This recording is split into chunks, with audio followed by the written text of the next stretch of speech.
Published, 2038 Eastern Daylight Saving Time, the 16th of July 2018. Updated, 2038 Eastern Daylight Saving Time, the 16th of July 2018. Nadiya's family fortune rating. Our guy in Russia rating. Like the nuns in The Sound of Music, BBC executives must often have wrung their hands as they lamented. How do you solve a problem like Nadiya? They've tried sending the Bake Off star all over the country on her British food adventure.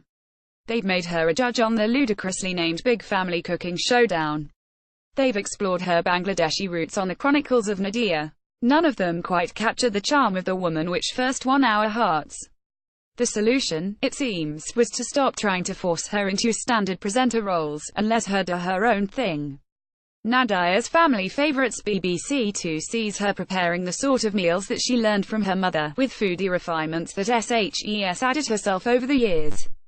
Nadiya's Family Favourites follows a string of cooking programmes on the BBC featuring the Bake Off star. There probably isn't another cook in the UK who combines her skills, but it's only now, after 3 years of practice in front of the cameras, that she has the confidence to display this.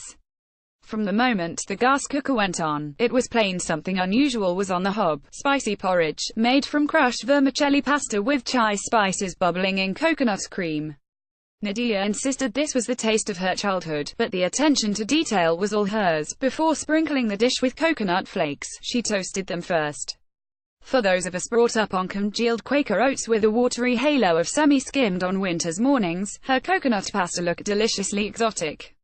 The show's theme was a family outing, Nadiya packing a picnic hamper with pies, homemade biscuits and jam before bringing us home for a steaming biryani. The recipes didn't just make the mouth water, they felt truthful.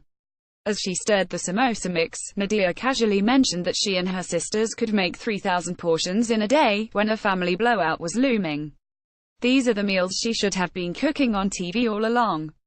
How do you solve a problem like Nadiya? Turns out you just let her do her own thing. Motorcycle racer Guy Martin was aching to do his own thing on Our Guy in Russia C4, a must-time travelogue that took him to Moscow on the first leg of a journey to Siberia. The timing wasn't Guy's fault. He's an irrepressible optimist, will tackle anything that's put in front of him. But someone on the production team should have thought that, the day after the month-long World Cup finals in Russia ended, we'd be ready to go somewhere else. Guy Martin stands and admires the resplendent red square in Moscow as part of his travel program. A Guy on his travels always looks like a bloke on a date, trying desperately to pretend that he really does like fancy food and romantic movies.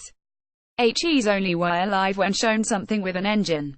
In the gilded halls of Moscow's underground stations, he gazed warily at the splendid mosaics, before spotting one with a tractor. "That's the exhaust," he crowed. "That's beautiful." Fortunately, in a country where health and safety regulations are non-existent, he did get to enjoy himself, in a trainer jet from the end of the Soviet era. He's far more used to motorbikes than fighter planes, but, after a 5-minute tutorial in Russian, he was taken up into the sky by an ex-military daredevil who happily handed him the controls. With an instinct for mechanics that borders on the miraculous, Guy was instantly able to do barrel rolls in a loop-the-loop at face-squashing speeds. This simply unbelievable sequence easily made up for all the awkward tour guidery that went before.